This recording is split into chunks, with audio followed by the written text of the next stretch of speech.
Welcome back. Casey Campbell with Great Lakes Post. Pleased to be joined by Jade Buford, the driver of the number 48 Big Machine Vodka Chevrolet for the Big Machine Racing team. How's it going? Pretty good. I've had a busy day, but everything's good at home. Yeah, I know Texas didn't work out the way that you guys wanted it to, but overall, last few weeks have been pretty interesting for you. Of course, it was also announced that you're going to be back with this team, and also the performance side of the team is going to get a boost in performance with the alliance with RCR, the chassis, and also and more are going to be coming from that. What does that mean for this team that literally started this year? Like you said, it's going to be a huge upgrade. We'll have a much better idea what we're going into every race with right now, and that's probably like one of the most challenging things. We unload the car where we think we should be, but you really don't know until you get out on track. All these bigger teams, they have sim work, they have years and years of what's worked previously and made adjustments to that every year. And so they have a much better idea what they're going to unload with and what they can do from lap one and where they should go by lap 200.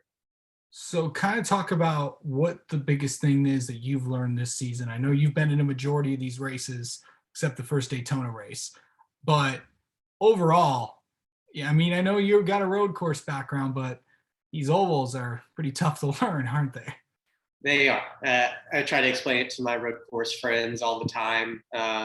It's just a different world. Like you come from road course racing, and on another podcast, so I was asked like, what's the most difficult thing? And probably the most difficult thing about the ovals is sometimes the most direct way around the corner is not the fastest. Like sometimes the grooves change, where you run on the track constantly changes, and I felt I've gotten a lot better at knowing when I need to change something with my driving versus at the start of the year. And the way the grooves change is something that is different at every oval.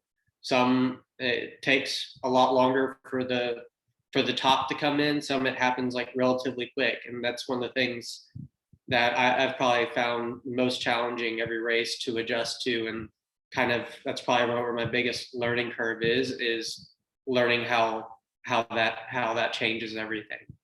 There's only one new track that you haven't been to, and that's what we're going to this weekend with Kansas. How excited are you to go to Kansas this weekend? I'm excited. I always enjoy going to a new track for the first time. It's always much more exciting. You don't know what you're getting yourself into, but you've also got kind of nothing to lose. It's like, all right, I've never been here before. Go out and do the best job you can and see what you can learn by the end of the day.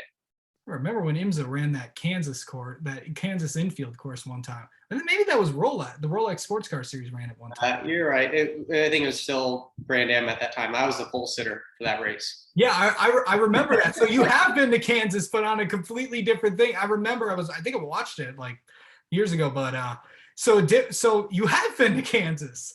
Yeah. So the infield road course kind of thing, that's one thing, even though it's considered most of the oval.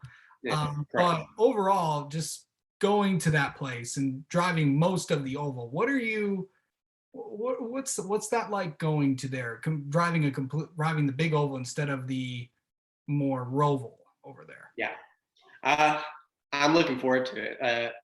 For us in sports cars, like the banking was pretty much flat all the way around, and there wasn't too much to it.